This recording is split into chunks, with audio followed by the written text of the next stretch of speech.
అందరికీ వందనాలండి. దేవుడు మన కొరకు సిద్ధపరిచిన వాక్యమును చదువుకుందాం.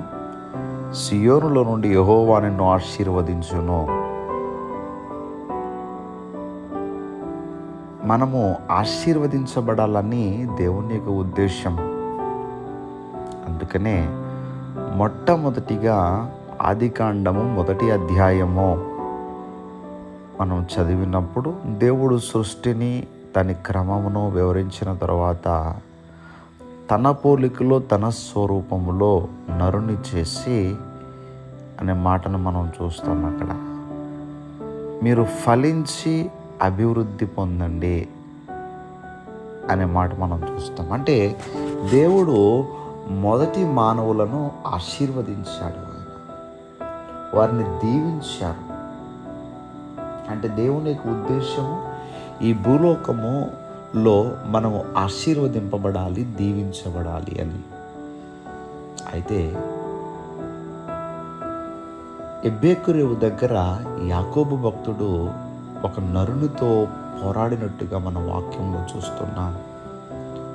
అంటే యాకోబు పోరాడుతున్నది ఎవరితో అంటే దేవునితోనే పోరాడుతున్నాడు.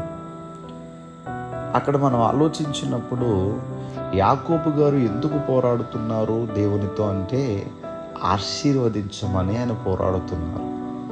నన్ను ఆశీర్వదించనయ్యా, నన్ను దీవించనయ్యా అని పట్టు విడవక ఆయన్ను వదలక ప్రార్థన చేస్తూ కన్నీటితో దేవాది దేవుని బ్రతిమాలుకుంటూ ఉన్నారు.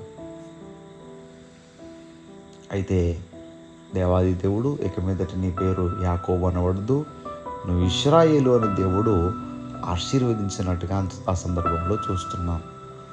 వాస్తవానికి యాకోబు యొక్క జీవితాన్ని చూసినప్పుడు యాకోబు గారు తన అన్నకు రావలసినటువంటి ఆశీర్వాదాలు తాను తీసుకుని ప్రయాణం చేస్తున్నట్టుగా మనం చూస్తున్నాం.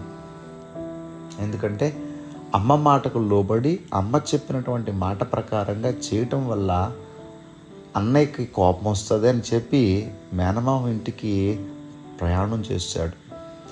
ఒక్కడు వెళ్ళాడు. అక్కడికి వెళ్ళిన తర్వాత మేనమామ కూతుళ్ళను వివాహం చేసుకున్నాడు. చాలా చాకరీ చేశాడు, చాలా కష్టాలు ఎదుర్కొన్నాడు. ఒంటరిగా వెళ్ళినటువంటి యాకోబు భార్య, బిడ్డలు, గొర్రెల మేకల మందలు సమృద్ధిగా తిరిగి వస్తూ ఉన్నాడు. ఆ సమయంలో అందరినీ పంపించి ఎబ్బేకురేవు దగ్గర ఉన్నాడు.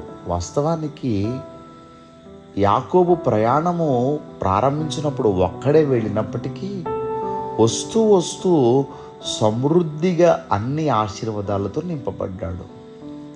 అయితే ఇప్పుడు అందరినీ తన పిల్లలను, భార్యను, అలాగనే తనకున్నటువంటి మందలను పంపించేసి ఒక్కడు మిగిలిపోయి, దేవా నన్ను ఆశీర్వదించండియ్యా, నన్ను దీవించండియ్యా, నన్ను దీవిస్తేనే కానీ మిమ్మల్ని విడిచిపెట్టను అని యాకోబు గారు ప్రార్థన చేస్తుంటే దేవుడు ఇక మీదట నీ పేరు యాకోబు కాదు ఇశ్రాయేలు అని దేవుడు ఆశీర్వదించారు.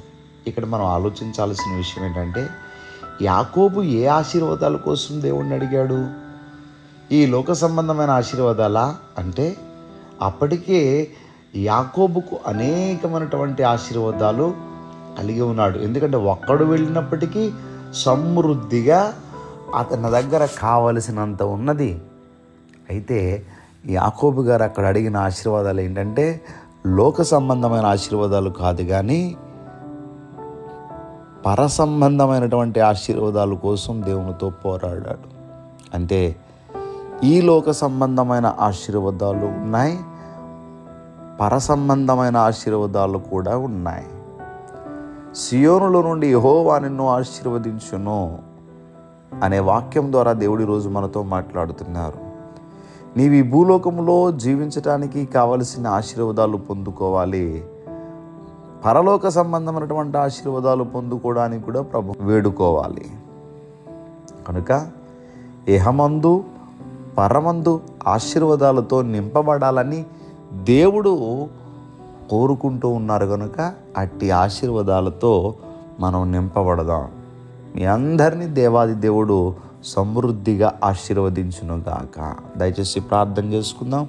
సర్వాధికారి అయిన దేవా, మీకు వందనములు. ఈరోజు నీ బిడ్డలు వారి దినచర్య ప్రారంభిస్తుండగా నీ బిడ్డల పనులకు, వారి ప్రయాణాలకు, వారి ఉద్యోగములకు, వారి వ్యాపారములకు, వారి పరీక్షలకు మీరు తోడుగా ఉండండి. విదేశాల్లో ఉన్నటువంటి బిడ్డలను జ్ఞాపకం చేసుకుని వారికి మంచి ఆరోగ్యాలు దయచేసి ఈ రోజంతా సంతోషంగా ఉండేలాగా నీ బిడ్డల చేయి పట్టుకుని మీరు నడిపించమని యేసుక్రీస్తు వారి యొక్క నామం పేరట అడిగి వేడుకుంటూ ఉన్నాం మా పరమ తండ్రి. Amen, amen, amen.